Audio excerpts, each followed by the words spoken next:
The Overseas Weekly was an English-language newspaper published in Frankfurt, Germany, from 1950 to 1975. Its primary audience was American military personnel stationed in Europe, especially enlisted men and especially in Germany, reaching a circulation of about 50,000 copies a week.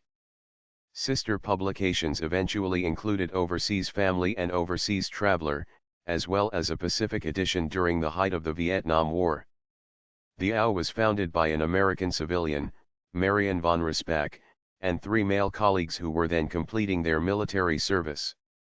With a capital of $3,000, they produced their early issues out of their homes and an elderly Volkswagen.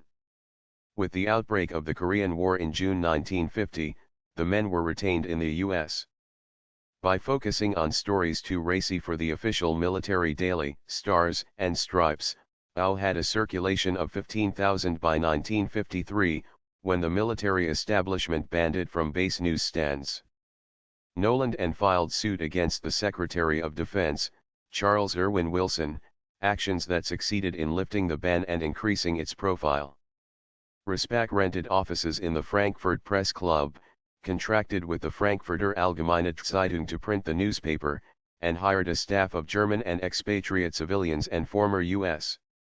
military men, with the Americans paid a starting salary of $60 a week, later raised to $70. An early hire was a German-born ex-serviceman, John Dornberg, who became the paper's news editor. Courts-martial, generally not covered by the military's official daily, Stars and Stripes, were a news staple, along with more pin-up photos, the comic strip Beetle Bailey, and an editorial bias that favored enlisted men over their officers.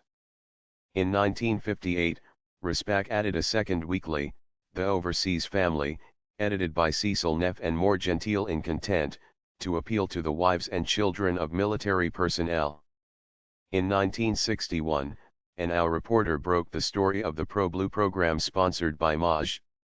In a front-page story, the newspaper accused him of brainwashing soldiers with right-wing materials from the John Birch Society. In return, Walker condemned the AO as immoral, unscrupulous, corrupt, and destructive.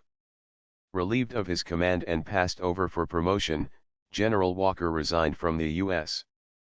About this time, Respach hired a recently discharged serviceman, Curtis Daniel, who became the AO's executive editor in 1963, when the newspaper reached a circulation of about 50,000 copies a week. As the Vietnam War began to intensify, Daniel hoped to publish a Pacific edition but was refused space on military newsstands in South Vietnam.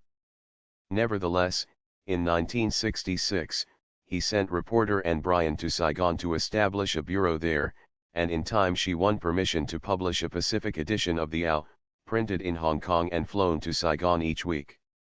When Respach died from a fall at her home in New York City in October 1969, the Overseas Weekly was purchased from her estate by Joe Croizon, with Daniel continuing as executive editor.